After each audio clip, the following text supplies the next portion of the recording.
Good evening, everybody, and welcome to the Forest Hill School District Board of Education regular meeting on Wednesday, August 17th. Opening items 1.1, call to order. Mr. Bibb? Here. Mrs. Jonas? Here. Dr. Rasmussen? Here. Mrs. Stewart? Here. Mrs. Hosfeld? Here. 1.3, Pledge of Allegiance. Everybody please rise.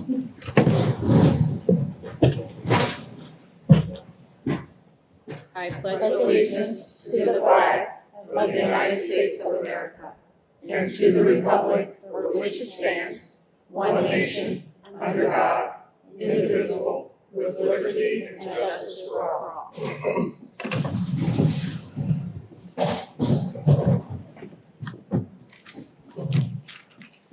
Item 1.4, safety briefing. We ask the audience to be aware of multiple cords that we have running in front of the stage along the floor to support our presentation and streaming capabilities. Please do not walk in front of the first row of the seats if you can avoid it. We ask that anyone participating in public comment to use the staircase on the window side of the room to line up for the podium.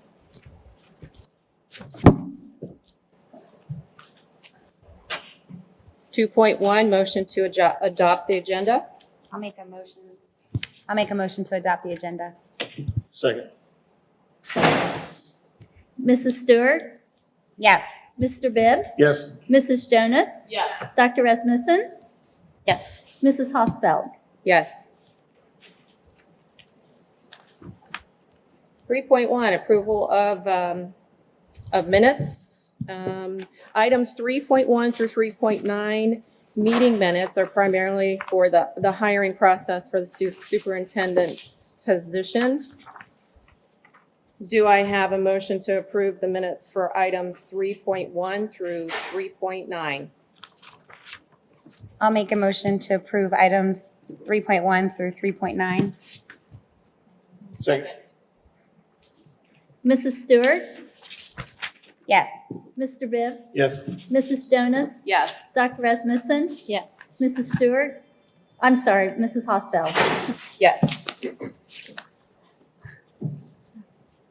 4.1, correspondence. Board of Education, treasurer, and superintendent.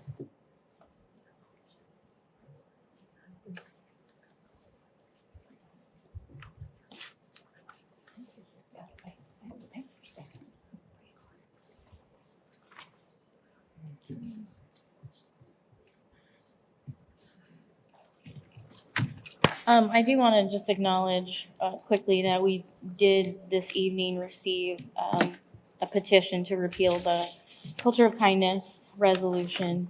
And I can't get my internet to work up here because it's that kind of week.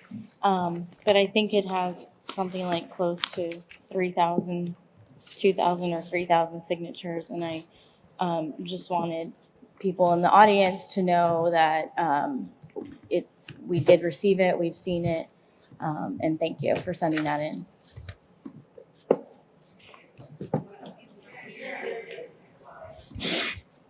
Is that better?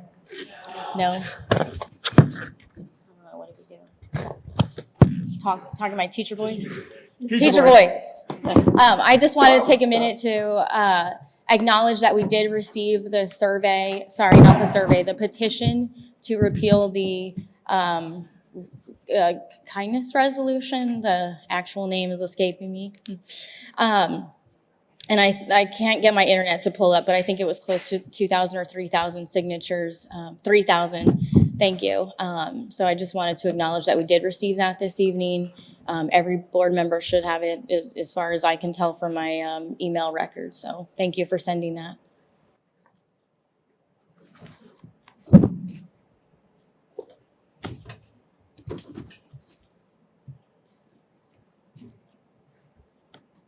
Any other board members have any correspondence to discuss? I don't have anything. Thank you. Okay, we will move to 6.1. Going to go a little bit out of order because somebody is not ready at 5.0, right? Hold on. Okay. Sorry about Waiting. that. We're going to be a little bit out of order. Can you hear me now? It's green. Use the stage voice. Okay. Thank you. Theater. Thank you. We're waiting on a graduate. Yes. Okay, we're just gonna wait on 5.1. We'll come to signal us when our graduate shows up and we'll be good to go. Yeah, I've never been accused of being quiet. Right, Gary? Okay, so then we'll move forward to 6.0 district updates from the superintendent. First of all, I want to thank all the people that have sent such warm emails welcoming me to the district. Really too many to count, and I'm just extremely excited about being here in the Forest Hills School District. I'm a former East Sider, so I know well the reputation that is here at Forest Hills. So I'm just very excited to begin doing the critical work that we need to do to provide the best education for our students. And I'm sure everyone in this room agrees that our students deserve nothing but the best learning experience possible. Our staff has been working extremely hard this summer, and especially the last couple of weeks, to make sure that this happens. And I can tell you that we are ready to go. Students will be coming back tomorrow or Friday. Our teachers are ready, our administrators are ready, and all of our staff members are ready to welcome them with open arms and to hit the ground running.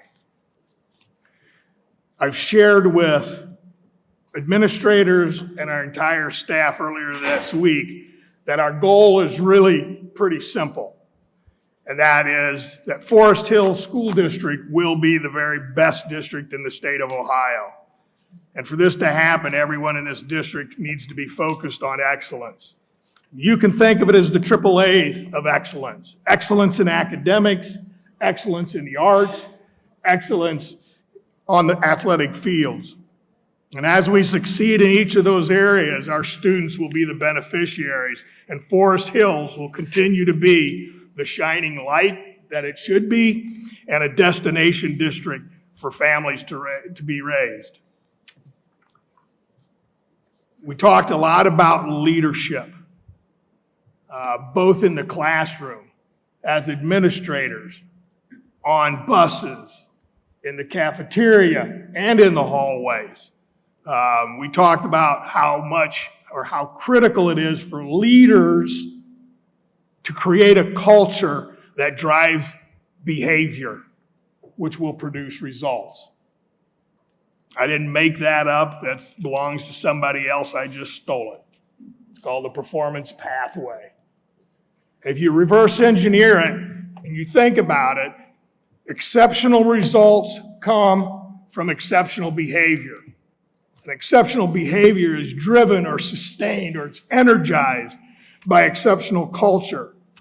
And exceptional culture is initiated and built by exceptional leadership. Our leaders are every adult in our school system, first and foremost. Culture is the environment in the classroom, in the lunchroom, in the hallway, on the buses. And one thing I've noticed in my years, whether you're talking about a Fortune 500 company, a small business, schools, organizations, teams, great leaders focus on culture. They don't focus on strategy. They focus on the culture, creating a culture of exceptional and elite behaviors. And you do it very simply by three things. And I shared this again. I emphasize with all of our teachers and all of our staff Monday. It is what you practice, it's what you promote, and it's what you permit. It's what you practice, it's what you promote, it's what you permit. So if we practice and promote a culture of respect and dignity and kindness and empathy for our fellow teachers, for staff members, towards students and others, guess what happens? You start seeing those kind of behaviors produce exceptional results, period. I grew up in Iowa, in the heartland, on a farm. Let me tell you, I've never, ever planted corn and got soybeans. Doesn't work that way. You will get what you plant. So we need to plant seeds of greatness within our school system, and we will do that. I am excited to work with this crew behind me, and I know a lot of our principals are having events in their buildings, and we're going to share with one here just in a moment that we're really excited. This is why we come. This is why we do what we do. So I'm excited, and we've urged everybody to keep the focus in the forest on excellence and making a difference in our kids' lives. One final thing, you may have gotten an email from our communications coordinator. There was a little glitch with the Easy Pay system. And it's the same company actually, so I'm not sure why, but that's, start getting into the tech world and I know my limitations. So, but that has been resolved. So student fees as well as lunch fees, you just go into, it's called Pay Schools now. It's replaced Easy Pay, same company.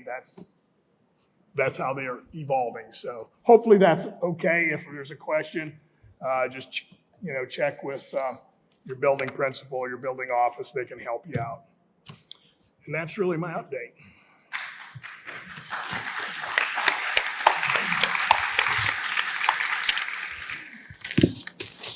Thank you, Larry. We'll go back to 5.1 right now, commendations and recognition.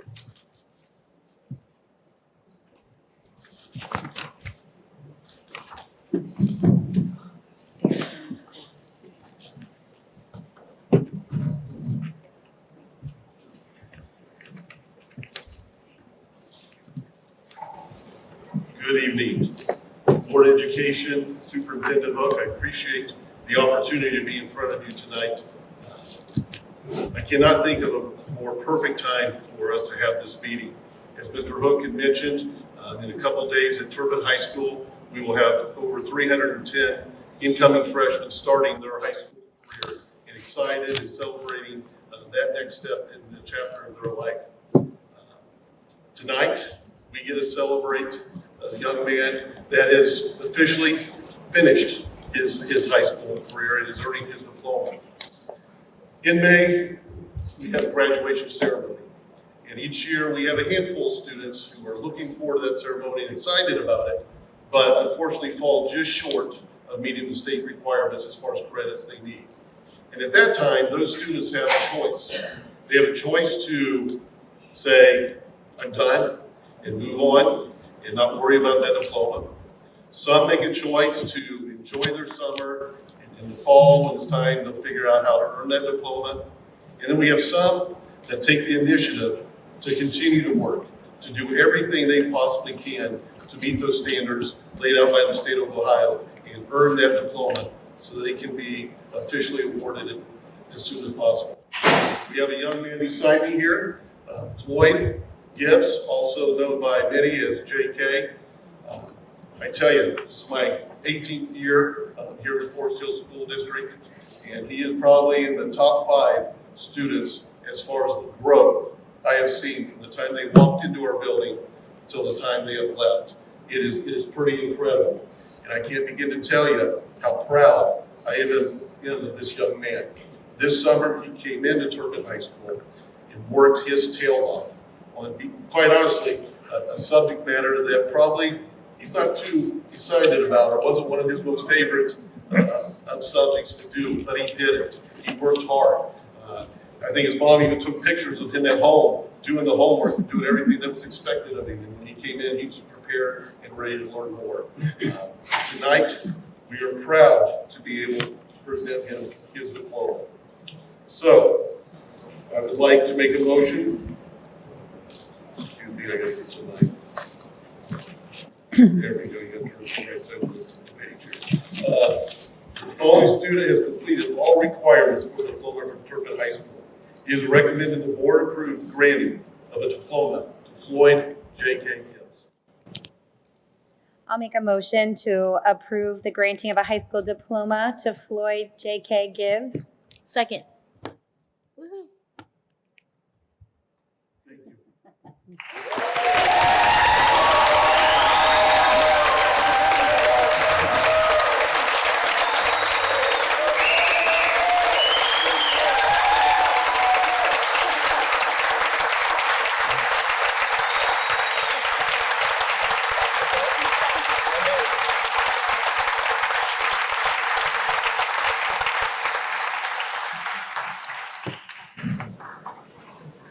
And I would just like to add, see his face right there.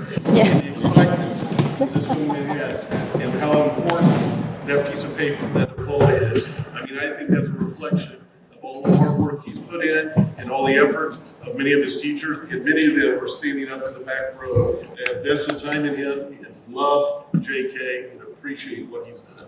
Thank you.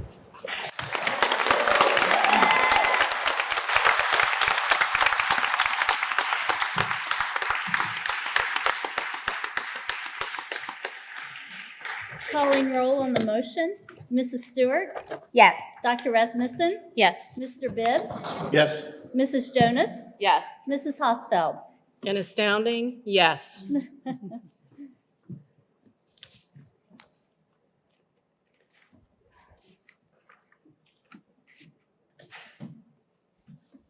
Moving on to public commentary, 7.1, the procedures for public commentary.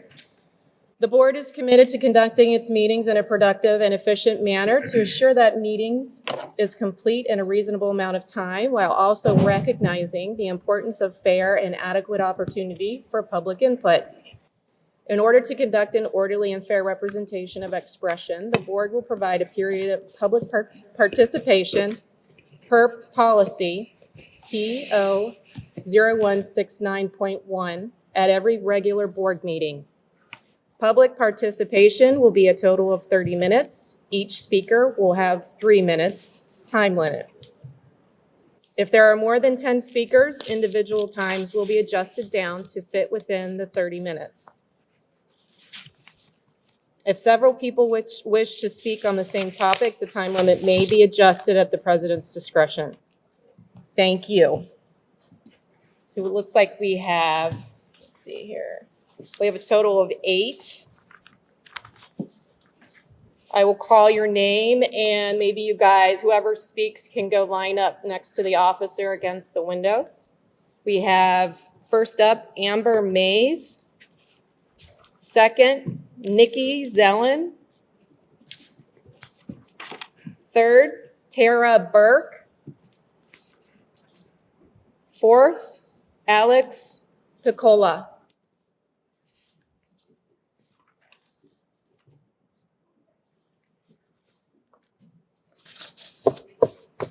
We're ready when you are.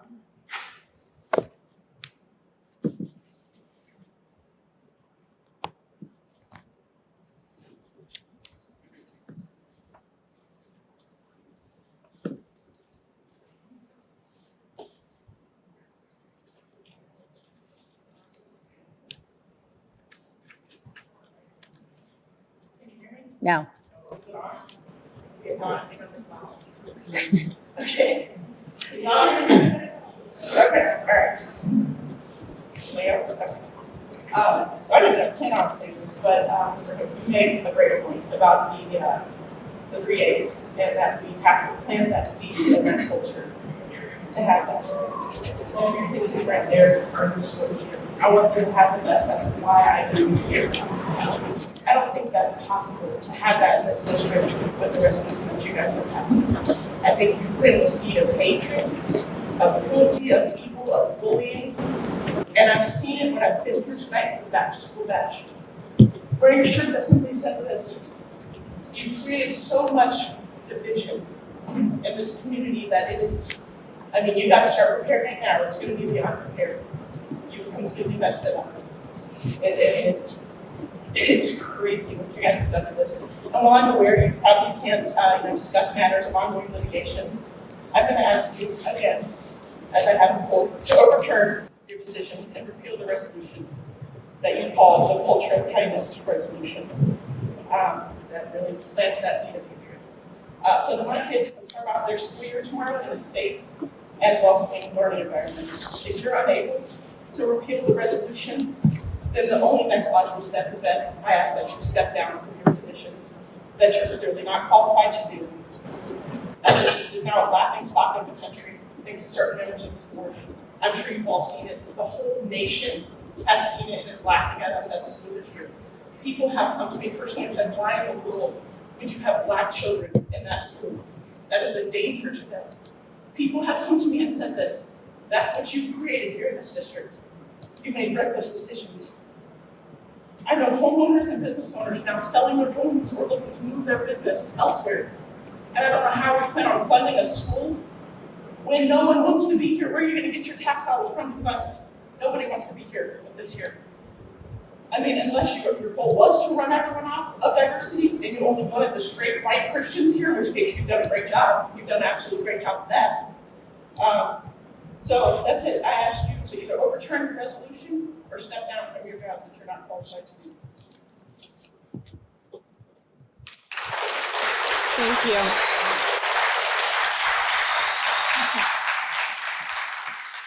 Next up, Nikki Zellen.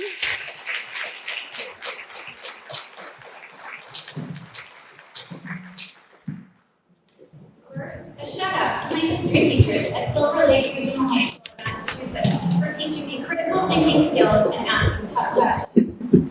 Mr. Dash would have asked us what past learning can we apply to today's events. Well, in the 50s and 60s, J. Edgar Hoover and Joe McCarthy leveraged the benefits of communism to suppress the voices and views of blacks and dissidents. I propose that communism scare simply has been replaced with CRT scare. Mr. Hunt might have asked us, what are the macro trends shaping this micro event? By 2045, non-Hispanic whites will no longer be the majority, and that scares the alt-right. It's not enough to go after the adults that are different than you. Now you're going after the kids to maintain power, to cut them down early. See, board versus Board of Education still stands, so they can't physically segregate the students, but they can psychologically segregate the students. You can make it psychologically safe for white, cisgender, heterosexual, able-bodied kids, and unsafe for controversial students. Mr. Izatano would have asked, what are you going to do about it? Well, my moderate friends on both sides, let's work together to protect our students. Let's welcome Superintendent Cook. We'll let him know we do not want our LGBTQ+ students pushed back into the closet. We do not want our students of color pushed back into the back of the class. We do not want our school district pushed back to the dark ages of the 1950s and 60s, but rather have the light that comes through diversity, equity, inclusion, and belonging.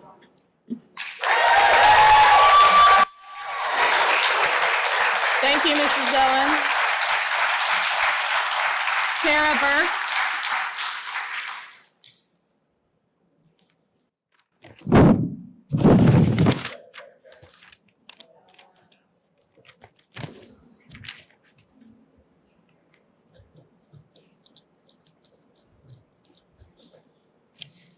Check, check, check. Yes, yay.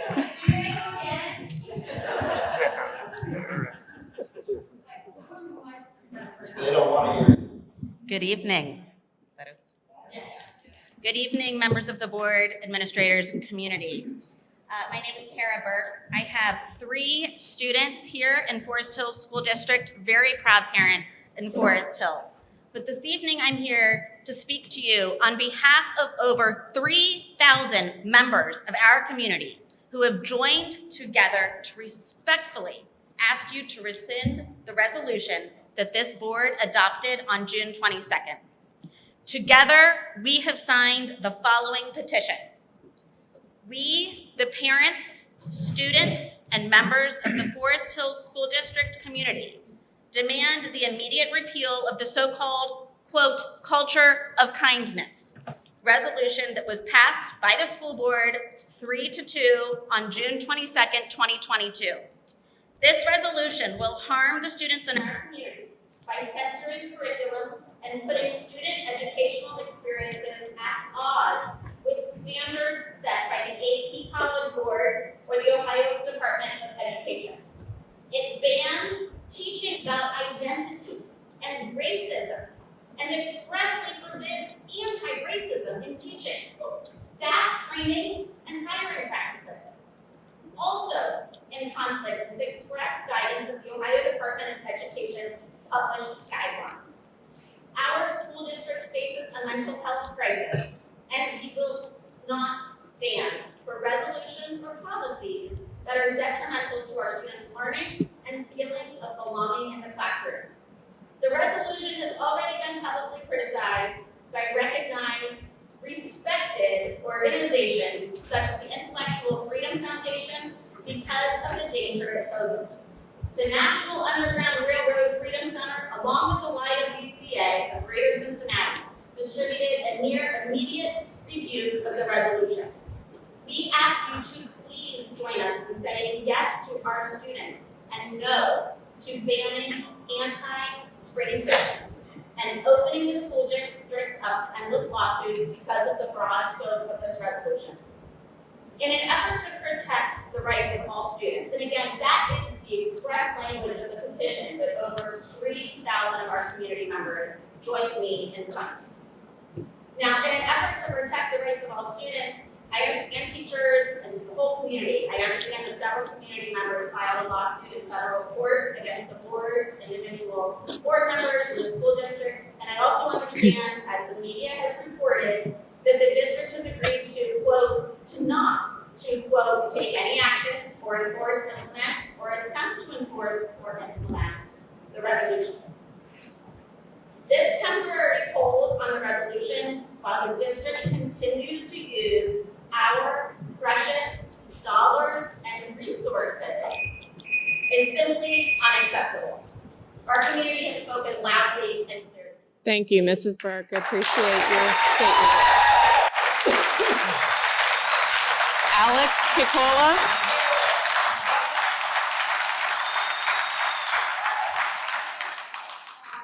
I'm going to speak on a different subject that is also very important. I'm going to speak on gun safety. Can we put 6 minutes since we wrote that part? Okay. I'm here today to share our concerns regarding school and student safety. We are hoping to assure Forest Hill School District will not be arming teachers at school, which is now allowed with the passing of Ohio House Bill 99. We also have recommendations to make our students in schools safer, which we will review today. Our school buildings are meant to be places of sanctuary, safety, and learning for our children. The presence of guns at school as an unpredictable element that puts educators and students at an increased risk and layers in more safety concerns on top of the heavy responsibilities already placed on teachers. Although we understand the frustration and emotions that would lead someone to think arming teachers would be a good idea, it is critical that we let data drive the decision. There's no data to show that arming teachers is an effective way to stop active shooters. Law enforcement officers are trained extensively to handle the chaos and dynamics of an active shooter situation. Civilians are not. The average number of hours is 840 for a law enforcement officer, with an average of 168 spent on weapons, self-defense, and the use of force. In contrast, Ohio House Bill 99 significantly lowered the training requirements for an armed school staff member from 737 hours required in peace officer training to 24 hours, with only 2 to 4 of those with hands-on firearms. Without the data to prove that it is an effective way to reduce gun violence, and without proper training, arming school staff does not keep our children safe. When the New York City Police Department evaluated their ability to shoot accurately when engaged in gunfights, even the most highly trained officers saw their accuracy decrease. To expect teachers to make these types of split-second decisions, life or death decisions, take care of classroom students, and hit an active shooter is unrealistic and too much of a burden on our already overworked teaching staff. Thank you. Caitlin Geiser. Yes, thank you.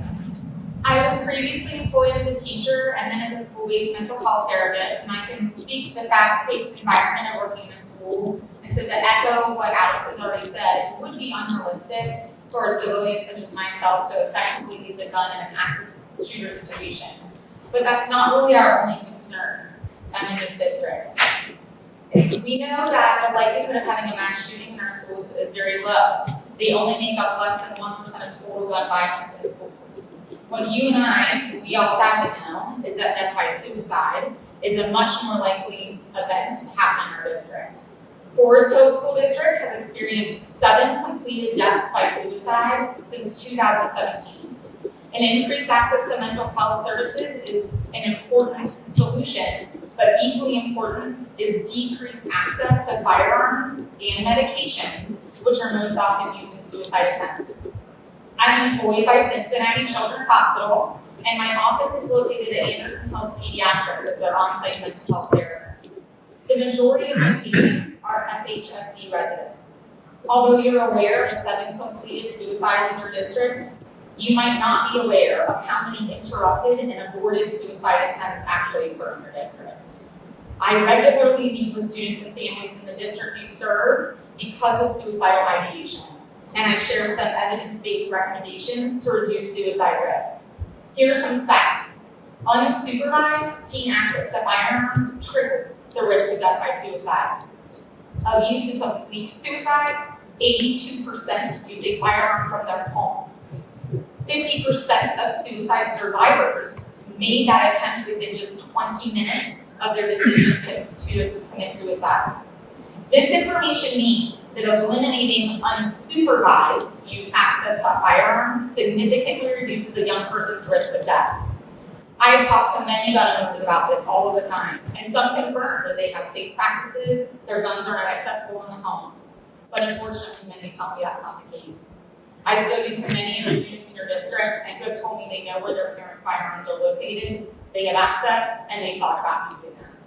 The safe storage of firearms is critical for youth in your district. That's why I urge you to do at least 2 of these things. 1, we cannot increase the number of accessible firearms to our students by arming teachers. It's much more likely that firearm is accidentally obtained by a student and then used on him or herself than that staff member would effectively use it in the unlikely event of a mass shooting. 2, we're asking that you disseminate information to every parent in the district about safe storage of firearms and medications in the home to reduce risk of death by suicide and to reduce the risk that those firearms are used on school grounds. I have those materials here that I can share with you. I don't know where you want me to leave them, but with you, sir? Okay, thank you.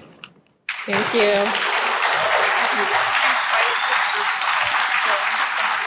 We have the last 3 speakers coming up. We have Elizabeth Mayer, Jenny Espe, and Gary Gardella.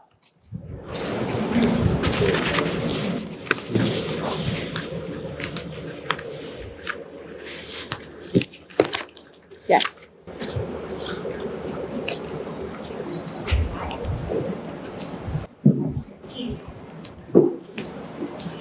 So I'm not here with any agenda or speak to any specific topic.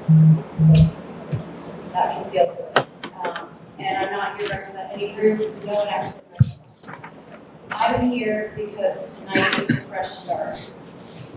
It's a completely fresh start. We're about to start a new school year. We have a new superintendent. We're in a new location even. And it's a chance to get things right. My comments are actually going to echo what Mr. Hook's comments were and speak more to culture than anything. As I was thinking this week, thought that I want to read the school board oath of office. It's something that happens in the first meeting, and you read it, and you say, I do, and then you just sort of move on, and you forget that it really should guide everything you do. It says, do you solemnly swear that you will support the Constitution of the United States and the Constitution of the State of Ohio, and that you will faithfully and impartially discharge your duties as members of the Board of Education of the Forest Hill School District, Hamilton County, Ohio, to the best of your ability, and in accordance with the laws now in effect and hereafter to be enacted during your continuance in said office and until your successor is elected and qualified. We all said I do to that. And it's a moment that comes and goes, but you made an oath and a promise to do that. The word impartial is a small one in here, but it's really, really important when you're sitting at that table. I know you're getting pressure from all sorts of places, from people, from groups, from agendas. That is present, even from your own personal agenda. That is just part of the job. But you are here to lead, not to follow. You are elected as leaders to do what's best for everyone in this community. You lead hundreds of employees, hundreds. People at that table, they look to you for guidance. It's a big responsibility. You also lead roughly 7,500 students. That's thousands of little minds who look to you as the key leader. When you sit at this table, you don't represent any group or your own agenda. You represent the voice of all taxpayers, not just the ones you like, not just the ones you agree with, all of them. You also represent the silent voices of the students. They don't get a chance to say very much in all of this, but it's your job to make policies and procedures that support them. At Aaron Nagel, we're taught to be respectful and responsible and safe. Please keep the word respectful front of mind this year, and the words unity, and the words peace. Find unity and peace. Thank you, Ms. Mayor. Jenny Espe?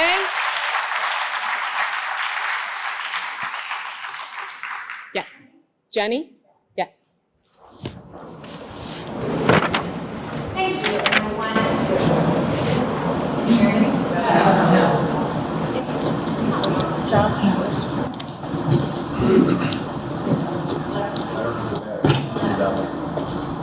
I can say about do I need to yell? Yeah. Hello? All right, I will yell. There you go.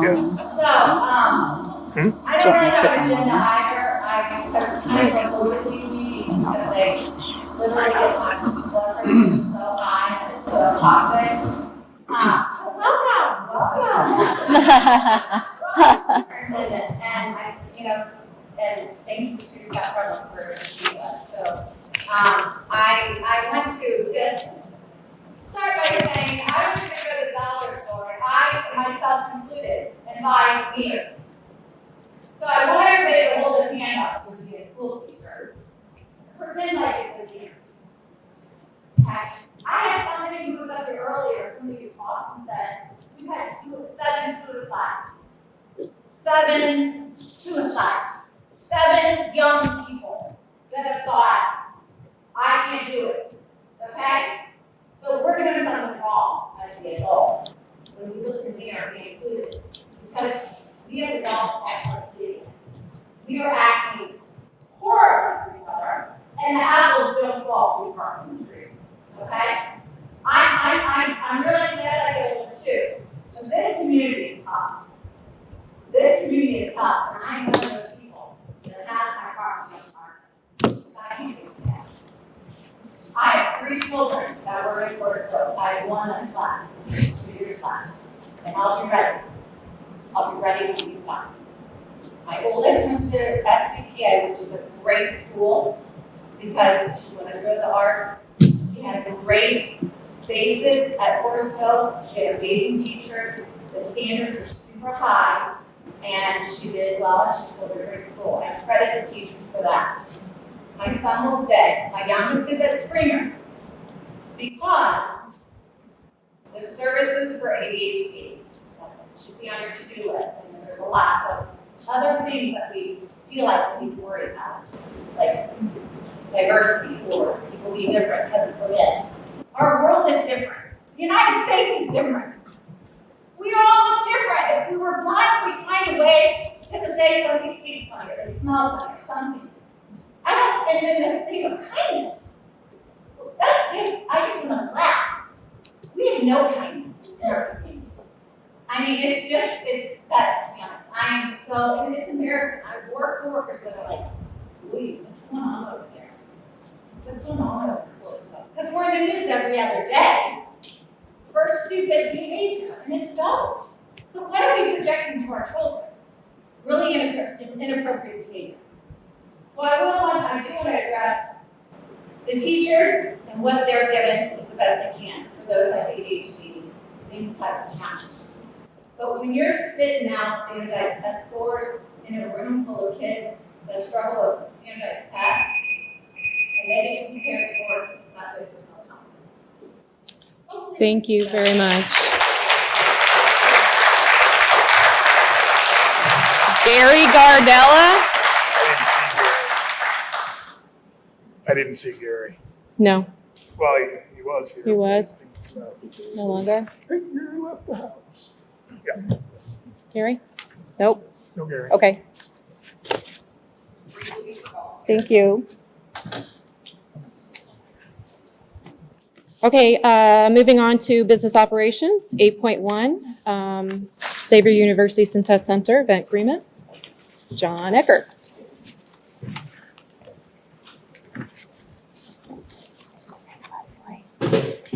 Everyone's usually happy when my doesn't work and I'm fine.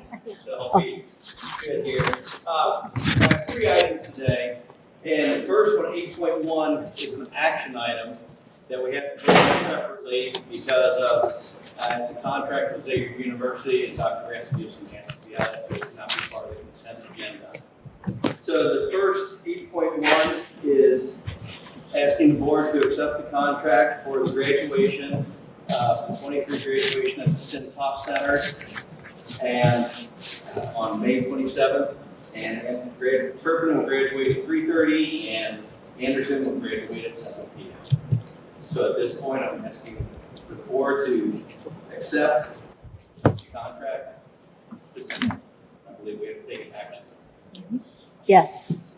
We need a motion to approve the contract with Cintas. I make a motion to approve the contract. I'll second. Any discussion? I thought it worked last year, so. I thought so. I love it. Yeah. It's a great place. Great place. It is. It is. Mr. Bibb, Yes. Mrs. Stewart, Yes. Mrs. Jonas, Yes. Dr. Rasmussen, Abstain. Mrs. Hosfeld. Yes. Thank you. Beginning with 8.2, we'll begin the consent agenda. 8.2 is where we have to present the board with the payment in lieu of. Remember, payment in lieu of is where it's been determined that it's impractical for us to transport students to certain private and parochial schools based on a rubric that is presented by the state. It's to increase efficiency in our transportation without causing a burden. 8.3 on the agenda is once a year we must present the Board of Education with the copies of all our bus stops and the bus stop reports, in other words, the timing of the report. If you've read through all 79 pages of one and 92 pages of the other and memorized the stops, that's excellent. One thing that in this recommendation is also to give a power to the superintendent and or his designee to alter these stops as needed throughout the year. So that's 8.2.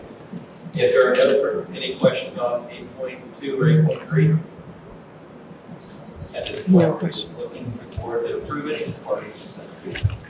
Thank you. Thank you. 9.0, Human Resources.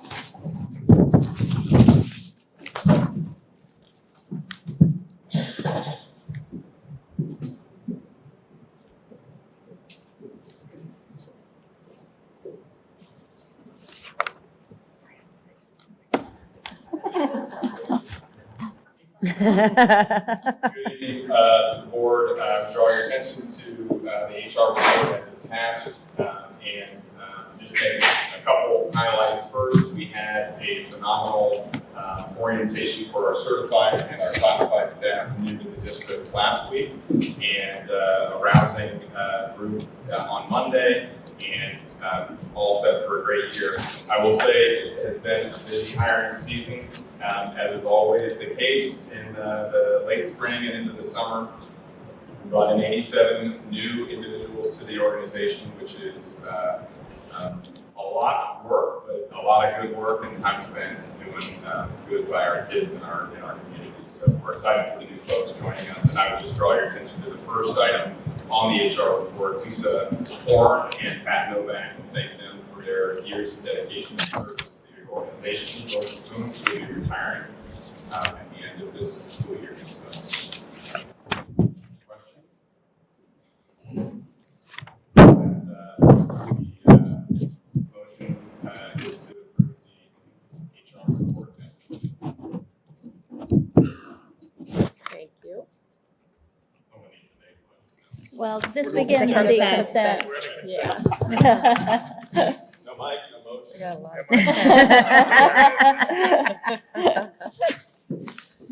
Next up, 10.0 Teaching and Learning Curriculum. Bob Buck. Good evening. Bringing two items to you. 10.1 is adjusted kindergarten fee for this year. It was an error that we brought before you previously. We added $75 to the fee instead of $75 to the fee. So that's going to make a difference. This year, kindergarten full day is $3,090. As we start school tomorrow, we're already starting to plan for the 23-24 school year. So the second item that we're bringing to you is a full day kindergarten tuition at $3,165, which is adding in $75 for that starting next year. 10.2, as we start school tomorrow, we're also starting Camp Kern overnight field trip in May.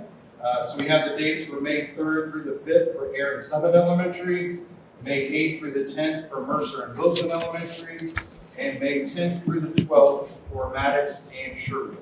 This is a cost of $165. This is a 3-day, 2-night trip for our 5th graders, all elementary schools. There are scholarships available to the district, and there are generous PTAs in our buildings. All kids that want to go will go. So I ask that you approve 10.1 and 10.2. Thank you. 11.0 Teaching and Learning Student Services. Betsy Ryan.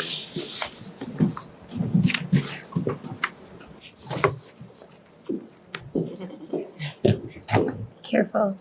Be extra careful.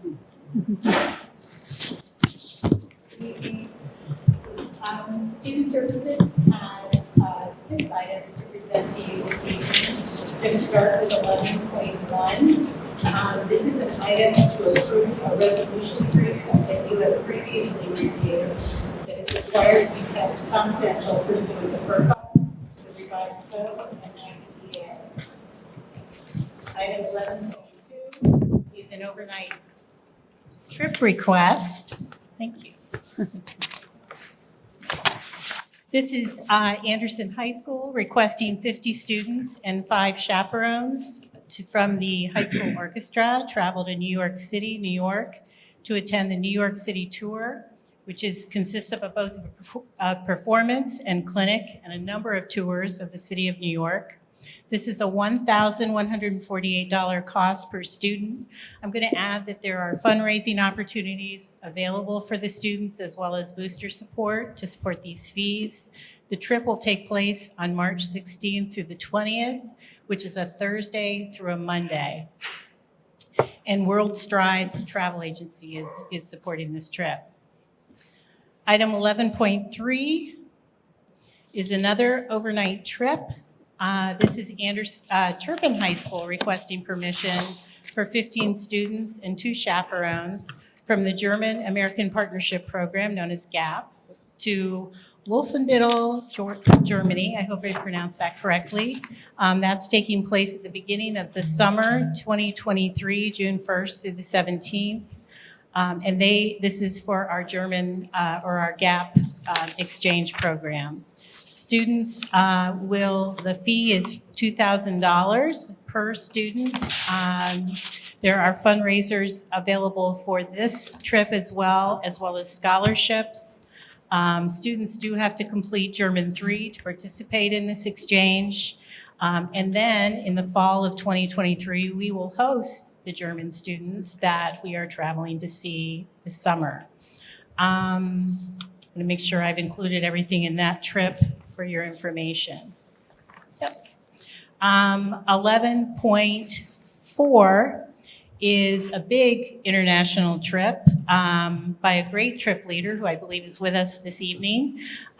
This is Nagel Middle School requesting permission for 25 students who are going to be ninth graders. There we call them our rising ninth graders according to our field trip guidelines.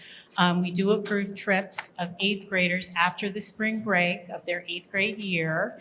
Going into high school. They'll be traveling with 4 chaperones to Ecuador and the Galapagos Islands in South America. And the trip is called the Ecosystems of Ecuador. This is a $4,729 cost per student. That cost, as I mentioned here, is an approximate cost because that is also subject to change due to the enrollment period that each of the students enroll in. There are fundraising opportunities as well as payment plans for the students. EF Tours, which is Education First Tours, is coordinating this trip. And again, this will be taking place, just want to make sure I've got this on June 1st, I'm sorry. I want to make sure all of these trips are correct. This will be taking place in the start of summer, June 1st through the 11th. We have a couple of trips taking place that same week. Our next trip, 11.5, is our students that will be traveling to England, France, Germany, and Belgium. We have 40 students and 7 chaperones also traveling. I understand that our very own Mr. Spencer will be traveling on this trip as a chaperone. And they will be traveling to attend the World War II in-depth trip. This is also organized through EF Tours. There is a $4,400 cost per student. They'll be traveling March 28th to April 7th of 2024. And then the final item is 11.6. This is a resolution to contract with Youth Village for the 2022-2023 school year. This agreement supports the out-of-state residential placement of special education students with multiple disabilities for services from June 2022 to June 2023. I've included the cost in this agenda item. And these are, as I have shared with you, the educational costs for the placement of the student. This is a motion to approve items 11.1 to 11.6 as presented.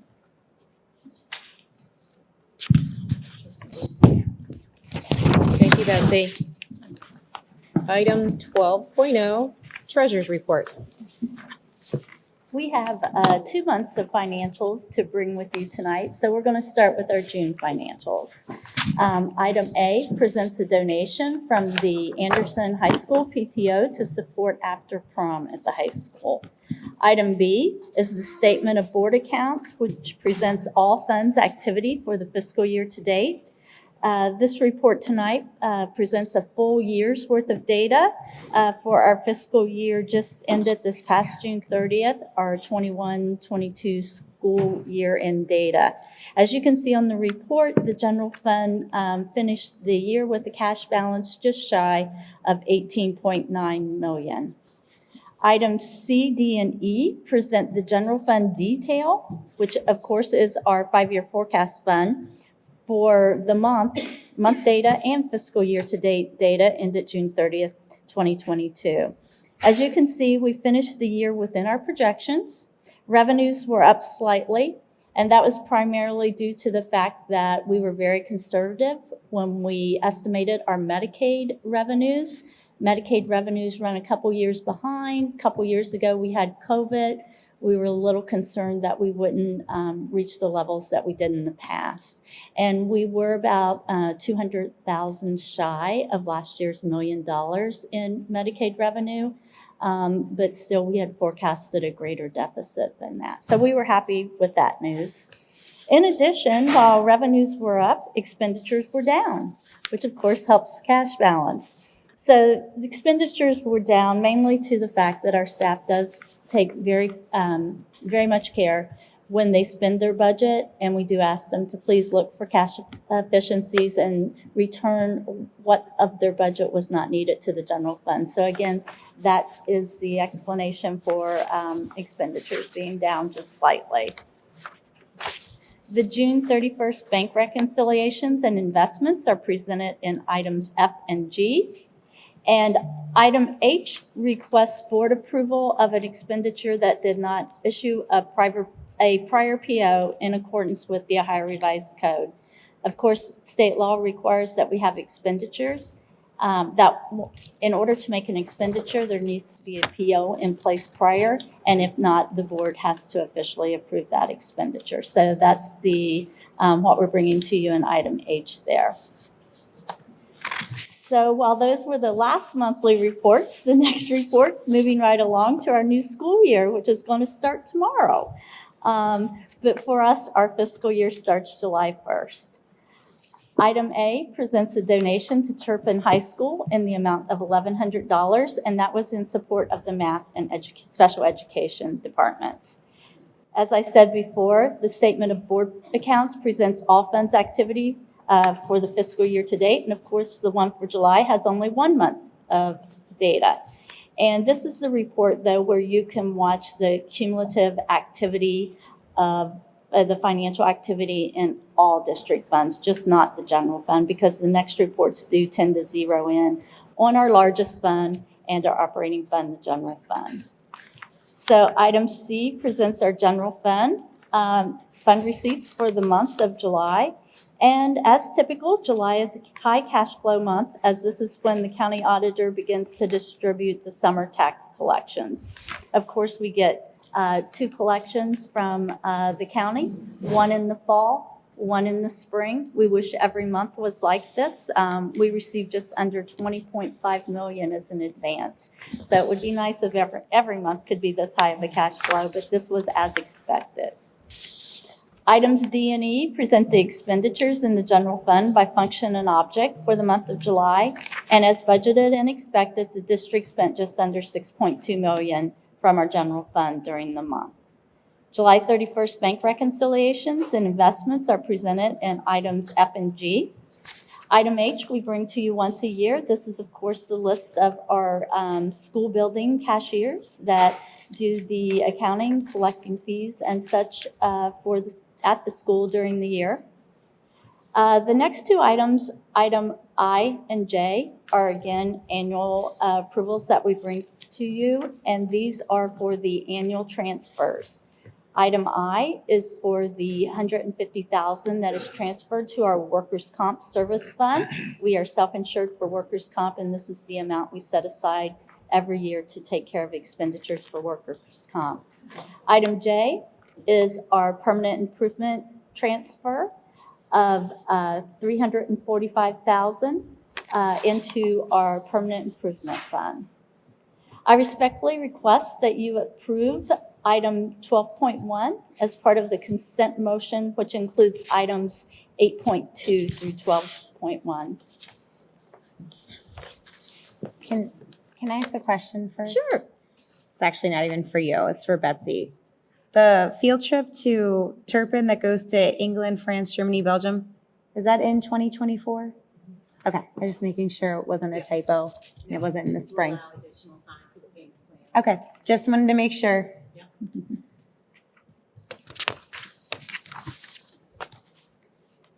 Can we get I'll make a motion to approve items 8.2 through 12.1 as presented. Second. Any questions?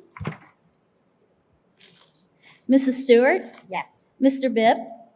Yes. Mrs. Jonas? Yes. Dr. Rasmussen? Yes. Mrs. Hosfeld? Yes.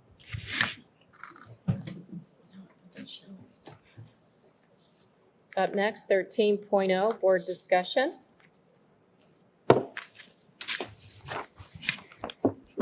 I just want to take a minute to welcome Larry to our school district, and just kind of reiterate my commitment to working with you and hopefully channeling your expertise and experience to drive this district forward. Larry mentioned he's from Iowa and grew corn on a farm. My husband is also from Iowa, and they went to the same college and played football there in different decades. Thanks for reminding me.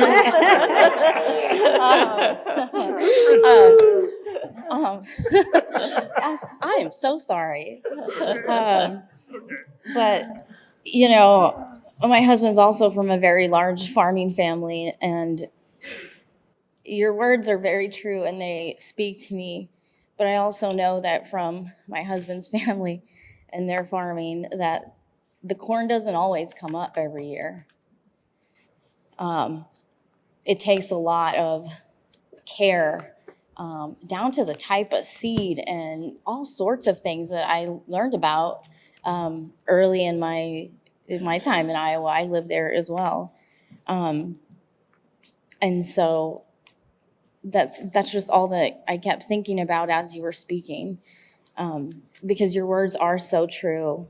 But unfortunately, I don't think we're watering our corn and caring for it the way that we need to have, 6-7 foot stalks by the end of the school year. I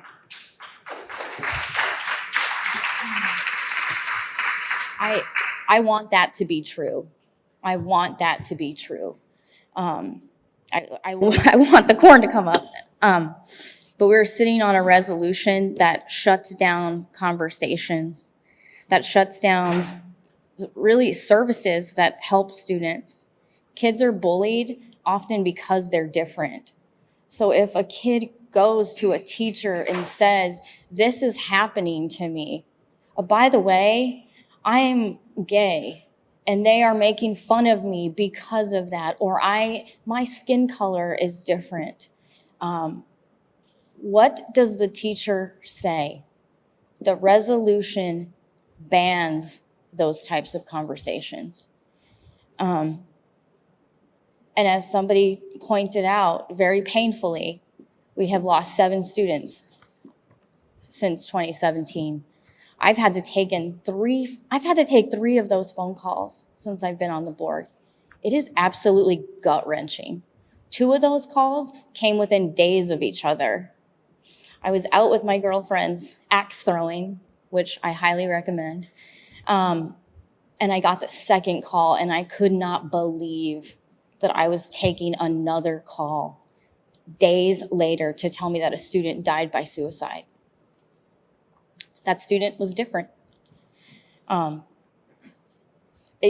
Farmers know, they learn from the year before. They track the weather, they read the room, they understand how to take care and nurture those things so that they produce and they succeed. And I'm just afraid that we are not doing that here. This resolution was lifted from a school district in Colorado. We know that. It was the board claimed authorship, but changing a few words in my world in education does not mean authorship.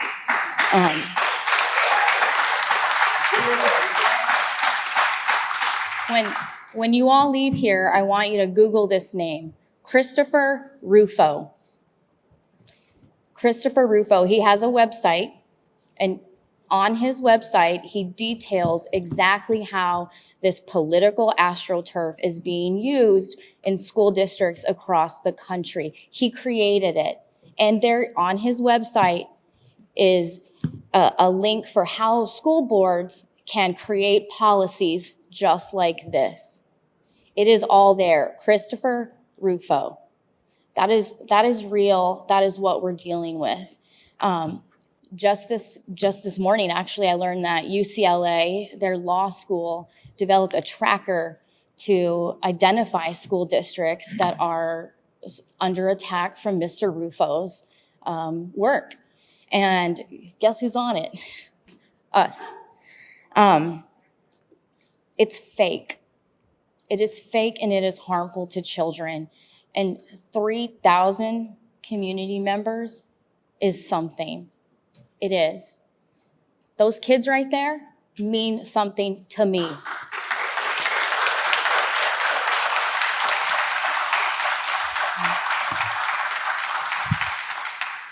We are facing a mental health crisis, and this district is absolutely failing if we do not recognize that things that are in this resolution are also related to mental health and helping those kids move forward, then we have failed. We are failing. But you know what? I teach public relations, and I always talk to my students about the importance of taking corrective action. You can identify your mistakes and say, you know what? I hear you. I see you coming to our meetings. I see this, I keep calling it a survey.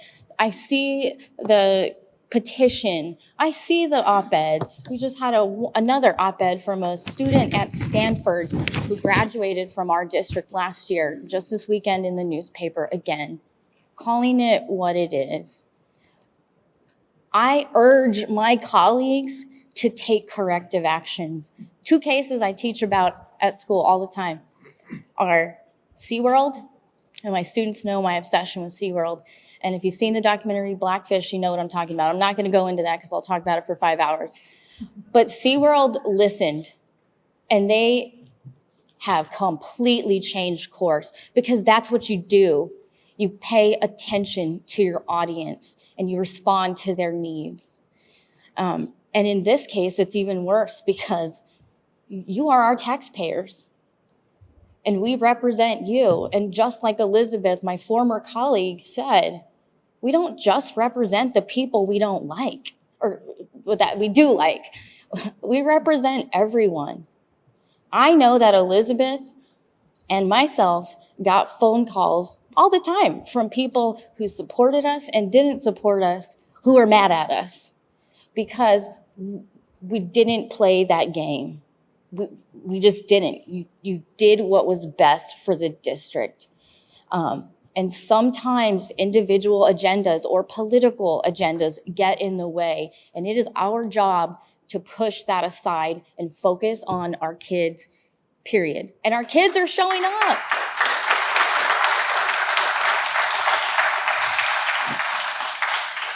JCPenney's is the other one. But what I'm saying here is that it is absolutely important for organizations to recognize errors, take responsibility, and take corrective action. So with that, I want to put forth a motion to repeal this resolution. I need a second. Well, unfortunately, from here.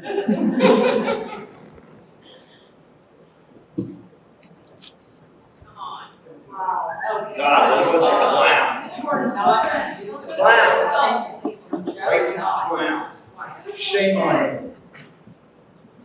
Tar and feather you all. Disgusting.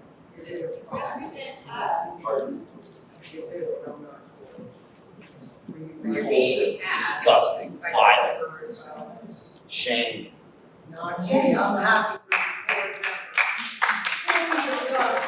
Reading, writing, arithmetic. What do you like about arithmetic like that? What do you like about that? I think that they should concentrate on reading, writing, and arithmetic. Excuse me. Sir. Excuse me. Come on, guys. Hello. Christopher Rufo. Excuse me. That is the architect of all of that. Hello, everybody. Please.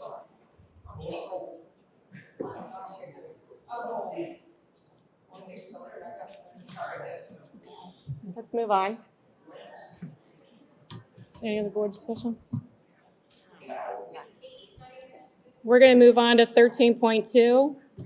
We're going to delegate the appointment for the Ohio School Board Association Annual Business Meeting on November 14th, 2022. I believe we have a motion to appoint Sarah Jonas as a delegate. Do we have an alternate? Nope. I think the responsibilities of the delegate is to attend the Capitol Conference. They will be given the legislative platform for OSBA for the upcoming year, and it will be their job to vote and listen to debate on that platform. I think we have Mrs. Jonas recommended as the delegate to that. Do we have someone who's willing to serve as an alternate? Unfortunately, I'm unable to attend. So Sarah Jonas. Excuse me. Could you please take? We have public session, public commentary for questions and excuse me. During public commentary. But public commentary is when that happens. I'm sorry. I couldn't hear what you were saying. So the recommended action is to motion to appoint Sarah Jonas as a delegate at the annual business meeting of the Ohio School Board Association, which will be held November 14th, 2022. I can do an alternate. Bob Bibb will be the alternate representative for the school district at the annual business meeting of the Ohio School Board Association, which will be held on November 14th, 2022. We have a motion by Mrs. Hosfeld. Do we have a second? I'll second. Mrs. Hosfeld? Yes. Mrs. Stewart? Yes. Mr. Bibb? Yes. Mrs. Jonas? Yes. Dr. Rasmussen? No.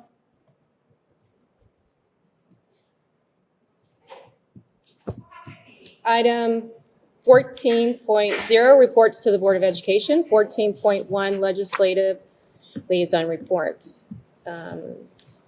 So we have a new volume 41 batch, has not been brought forward from Neola. There is a policy committee meeting this week with Neola, or this coming week, to review this batch number 41.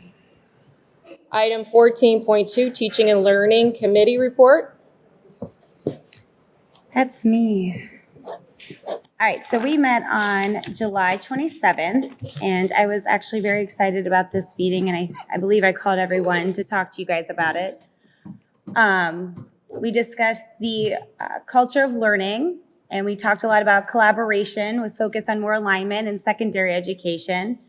We've also shifted from map testing to iReady, which will give us better feedback for students and teachers on how to help show areas that students are strong or weak and help with pairing the students up. It'll ease that type of stuff for the teachers to have to deal with. It's also less expensive, which is a bonus. We're working to add better communication, information, and resources for parents to help navigate the IEP process. There are small gaps with children with learning disabilities as a whole, and we're back on par with the growth comparable to the 2018-2019 school year. For culture of innovation, we're working on having parent academy nights like they did at Summit last year. There will be 3 in the fall and 3 in the winter, spring. The current focus for these sessions will be based on parents' wants and needs. Some ideas that were talked about were maybe looking for speakers to touch on topics such as suicide, drugs, mental health, gifted versus high achieving, IEP versus a challenged learner, stress management, ACT prep, and college application process. Let's see, culture of relationship and wellness. The focus was for supporting all students. Over the last 2.5 years, there's been an increase in behavior issues nationwide due to isolation, trauma, and lack of socialization. There will be an added focus to improve behavior and discipline in our schools. This will be done by adding zones of regulation into the middle school, better tracking of problem times and areas to look for possible patterns in behavior, and more alignment between the schools on discipline and tiered consequences. And then they're also piloting a new ELA program. This fall, the focus will be on phonetic awareness and spelling in grades K through 6 with programs such as Being a Writer and Being a Reader. Grades 7 through 12 will focus on vocabulary and grammar with consistency and flexibility between the high schools. And pre-K will also be working on scope and sequence, which will align with future grades and curriculum standards. Thank you, Katie. I was really excited about it. It's a lot of great stuff. Thank you. 14.3, Technology and Facilities Committee Report. That's me. Some of the things we talked about, I guess there was a drunk driver that ran into the side of Sherwood was it December, I think it was? There was a side street that they ran through, and we asked the township if they could put bollards up to kind of block that off. The township said no, so we're looking at getting bollards installed ourselves to protect the school and the students. One of the other things we looked at was, which I never heard before until over the summer, is a vape detector and installing them in the bathrooms at Nagel. The cost is about $30,000 total for all of Nagel. I don't know if it's beneficial for the cost. It's just one of those things we don't know right now. There's a couple other districts that do it, we're waiting to hear back from. The bus depot has solar panels, and they finally hooked them up. I guess it was there when we purchased it. And we have saved 24% on our utility costs for the bus depot since hooking those up. So Mr. Eckert is looking at solar panels for all of the buildings to see where that costs, if we can get any grants or anything like that for those. We get what's called Marks radios, one for each building. The deputies probably know what those are. Instead of hitting an alarm and going through the alarm company into the dispatcher, these radios all have a special button which goes straight to the 911 center. There's nobody that calls, nobody asks questions. They're automatically dispatching every known officer to that building. So that's something for student safety. All the asphalt projects should be done. Finish it. Okay. Just in time. The lights at Anderson, are those done? Or are we still waiting on Duke? The lights? No, okay.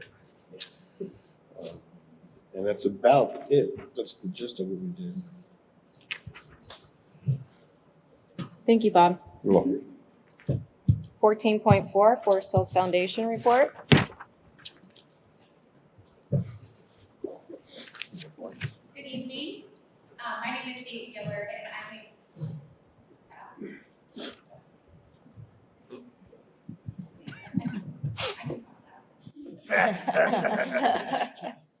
Is this working? Yeah. Good evening. My name is Stacey Gillard. I'm the Executive Director of the Forest Hills Foundation. Thank you for having us this evening at the board meeting. I was here actually earlier tonight. There were 4 elementary back-to-school bashes happening this evening. And I actually got to meet several of those kids that were sitting right there that are heading into 6th grade, right? 1st grade, right? Kindergarten, 3rd, 3rd, and 5th. There you go.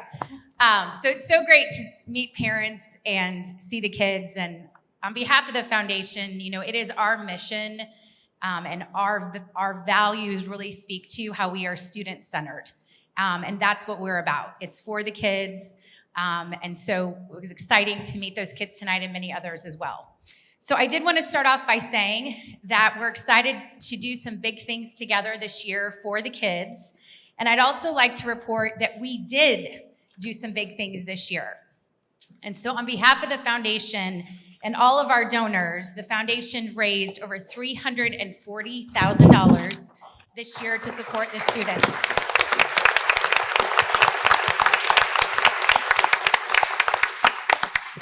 And that's thanks to our over 2,300 donors that we have.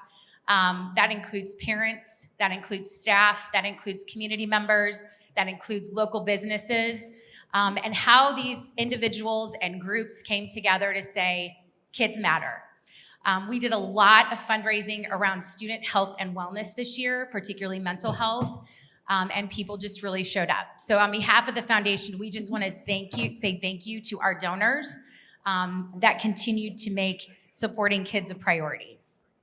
So what's to kind of expect for this coming year, if you can go back to the last slide, is that we are looking, because we had such great growth this year, we are looking at a three-tier approach on how people can request grants from the foundation. So first and foremost, for the last 15 years, almost 15 years, the foundation has worked closely with the Forest Hill Schools District. And that is the most efficient way. We are in the process of doing that right now to identify ways that we can continue to impact kids across the district. We will continue to do that. The second area is through teacher grants. And because of our growth this past year, we are able to award $50,000 in teacher grants. Last year, we awarded about $36,000. So we're really excited about that. And we had a little over 40 teacher grants that came in, and we're gonna start looking at those soon. And the thing that I love, and I heard at Convocation on Monday, was, the foundation asked us to think big, and our teachers came to the table and thought big. So we're excited to support them this coming year. And then our new way of actually continuing to support the kids in this community is through our new school community grant process. And that is gonna be that parents will have the opportunity, and or students through their local PTOs and PTAs, to request funds from the foundation. We think it is very important as an organization that parents and students are key stakeholders, and that their voices should be heard, and that we have the ability to continue to support them in this area. So again, we look forward to a great year. Again, thanks to all of our donors. And just from all the commentary tonight, as I look across the room, the thing that I'm constantly reminded of is we all are sitting in this room because it's about the kids. So thank you. Thank you, Stacy. Item 14.5, Forest Hills Teachers Association report. Mr. Chris Preston. Well, happy first day of school eve to everybody, all the parents in the room. As I was introduced to the Board of Education in July, I'm Chris Preston, Forest Hills Teachers Association President. I'd first like to welcome Larry Hook to our Forest Hills community as our new superintendent. FHTA looks forward to working with him this year. As I have 4 kids in the district to help get to bed tonight for the first day of school tomorrow, I will make my words brief. I shared with our staff this week during our convocation on Monday that our primary purpose as educators is to teach and reach our students. I also communicated that we will be there to support and encourage them. 2 key processes which drive our support as we begin the year are our building advisory committees, which are known as BACs, and district advisory committee, which is known as DAC. First, our building advisory committees will begin meeting soon in our buildings, which are composed of building level administrative leadership and FHTA building level leadership. The BAC process results from language in our current collective bargaining agreement with the Board of Education. Topics of conversations typically focus on solutions aimed at providing the best possible outcomes for staff and students. Next, our DAC also will begin meeting soon and will have ongoing conversations regarding our 9 buildings. Our DAC is made of district leaders and members of the FHTA executive team. We're excited to get our BAC and DAC processes started for this year. Finally, also on Monday, I shared a quote from Nicholas A. Ferroni. Quote, "Educators are the only people who lose sleep over other people's kids." End quote. I urged our staff to take care of themselves this year. Go for a walk, go for a run, read a book, take a deep breath, that it will all work out. And with that, I conclude my remarks to you this evening as I need to go home, get to bed, and be ready for a great start in the classroom tomorrow morning for the 2022-23 school year in Forest Hills. Thank you.